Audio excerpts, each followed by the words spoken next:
Դատարկվում են հատկապես հանրապետության սոցիալապես խոցելի մարզերը, այս առումով Շիրակում և Կոտայքում իրավիճակը վերջին շրջանում առավել մտահոգիչ է դարձել։ Շիրակի մարզի միգրացիոն տեղեկատվական կենտրոնը ցուցակագրում, հաշվառում ու նաև իրավաբանական խորհրդատվություն է տրամադրում մարզից արտագաղթող քաղաքացիներին։ Կենտրոնի համակարգողն ասում է, թե երկրից մեկնում են առաջին իսկ հնարավորության դեպքում, առանց հաշվի առնելու դրսում աշխատանք կա թե ոչ։ Կենտրոնից տեղեկացնում են, որ քաղաքացիները երկրից մեկնելու համար պատրաստ են նույնիսկ օրենք խախտել։ Պատճառը միանշանակ սոցիալ-տնտեսական ծանր ճգնաժամն է, աշխատատեղերի բացակայությունն է, փորձը ցույց է տալիս, որ քաղաքացիները նաև եվրոպական երկրներում են միգրացիոն այդ հոսքերի մեջ ընկնում, այսինքն մեկնում են սկզբից Ֆրանսիա, այնտեղ չեն հարմարվում Գերմանիա են գնում եւ այդպես մինչեւ այն քաղաքը կամ այն երկիրը, որտեղ որ իրենք կարողանում են բնակվել եւ հարմարվել։ Մեր մարզի երիտասարդությունը դրսում է, ահազանգում է Շիրակի մարզի միգրացիոն տեղեկատվական կենտրոնի աշխատակից Ալվարդ Մինասյանը։ Շատերի համար ուսումն այլևս հետին պլան է մղված, ծառայությունից վերադառնում են ու հեռանում երկրից։ Ու ըստ նրա զարմանալին այն է, որ նախորդ տարվա նման ոչ միայն սոցիալապես խոցելի խավն է բռնում արտագաղթի ճանապարհը, այլ նաև նրանք, ովքեր տեղում ունեն լավ աշխատանք եւ համեմատաբար լավ պայմաններում են ապրում, քաղաքից եւ գյուղերից հեռանում են հավասարապես։ Անորոշ են գնում, այսինքն իրանք չգիտեն ուր են գնում, ինչի համար են գնում, ուղղակի ուզում են այստեղից դուրս գան, որովհետև էլ ապրել հնարավոր չէ, հա, այսինքն այնքան է սոցիալական վիճակը իրենց ստիպում, որ ասենք էլ չեն նայում, էլի աջ ցախ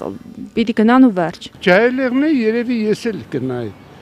Ես Լենինգրադ եմ ապրել, հիանալի էր։ Գիտես իրանց դուրեգան է, որ իրանք փոքր երեխեքին կառնեն իրանց հայրենի հողից, իրանց տնից թողնեն կեշտան, հեչ մարդու համար է դուրեգան չէ։ Հիմնական երիտասարդն որ փող չունեցավ, մնա ինչ են։ Ես դեմ եմ ընդհանրապես գնալու։ Իմ երեխաներին էլ միշտ կսեմ, որ մեկ գնա, ստեղ ձեկցերը, բայց եթե ի վիճակի չեղան, ստիպված պետք է գնա։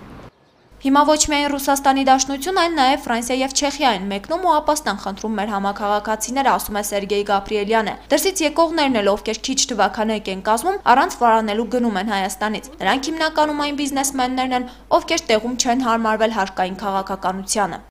Գերմանիայի Դաշնությունից ունենք մեկ դիմորդ, որը վերադարձել էր Հայաստանի Հանրապետությունը, սեփական բիզնեսներ ուզում ստեղծել, բայց հետ վերադարձավ նորից Գերմանիայի Դաշնություն։ Ռուսաստանի Դաշնությունից ունենք երկու քաղաքացի հայ ազգի վերադարձել են, բայց նորից հետ վերադարձան 8 տարի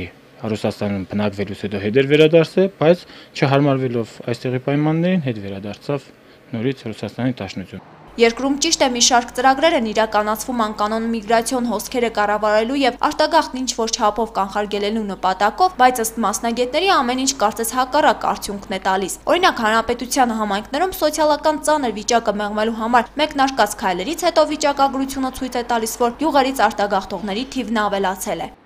Հերմինե Մկրտչյան, Տիգրան Գասաբյան, Գալանյուս։